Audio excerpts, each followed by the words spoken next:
Hi there. My name is Lisa Witherow. I own the DNA Advantage. And my goal is not only to help people gain control of their health and become more in charge of their decisions related to health, but also give everyone a sense of understanding the natural ways that we can do that and that we can prevent things. So I'm taking it a step further for a lot of people. Don't just wait to get sick and then do natural remedies. I love natural remedies, but I also feel there's a great opportunity to do some things that are preventative and really know your body well enough that you can identify what your body needs so you don't start having symptoms. It's not too late if you are dealing with symptoms and you need to address them, but it's an opportunity to appreciate that moving forward, the more you learn about your body, the more empowered you can be to prevent future issues.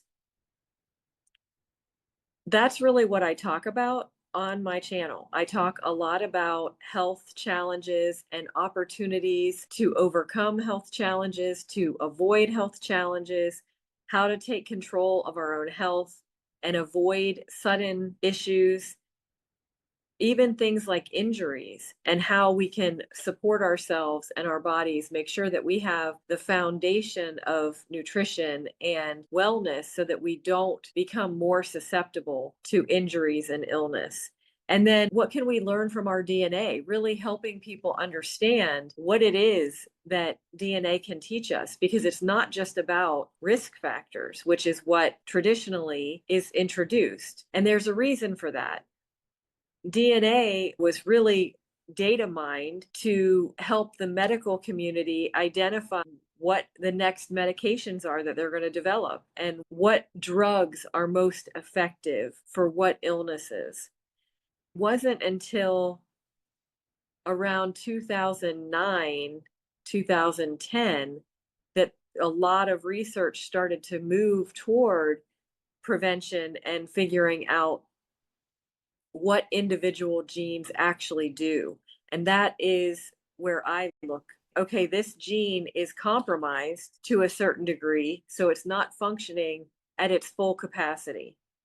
What does that gene do? What is its function? And then when we know what that function is, what are the cofactors that would support it to function at a better level? How can we compensate for it? Or let's say that it's super efficient and it's running through dopamine too quickly, let's say. How do we slow it down? Now there's a lot of research on what are the inhibitors. How do we inhibit this gene? Turning on and turning off expression is powerful. We have the opportunity through epigenetics, through our diet, lifestyle, and environment to turn on and off gene expression and support our bodies and optimize our performance. So ultimately, learning what we can from our DNA, understanding what our efficiencies and inefficiencies are, gives us a lot of information as to what can support us and make us stronger and healthier and have fewer issues. I also talk about natural remedies and support for health and activity and healing, because when we have certain expectations in terms of our health and performance, we need to identify what those expectations are and then be able to look to our family history, our personal health history, and our genes to then make a plan so that we can achieve or even surpass the expectation when it comes to our health. It's really important for us to have a plan. It's just like when we think about retirement, we can't enjoy our retirement if we're not healthy. Because at that point, we're just worried about how are we going to pay for our health expenses. We're going to need really good health insurance, and we aren't going to be capable of traveling and doing all the things that we had originally planned to do when we retire. So health should be first and foremost our priority. in order to do anything, whether it's starting a new business, getting a new job, starting a family, or retiring. We need our health. It's important to put that in the forefront and make sure that on a weekly basis, we are asking ourselves, what are we doing this week for our health? How are we prioritizing ourselves? What are we doing that's going to improve things if that's what we're expecting? I hear way too often that people are down the line and have not given any thought to health. And now they're experiencing symptoms and they're afraid that they're behind the eight ball and it's just too late. It's never too late. What we need to do, though, is we need to take control back. We need to know our own bodies. The doctors that we go to, as educated as they are, do not know you better than you know yourself.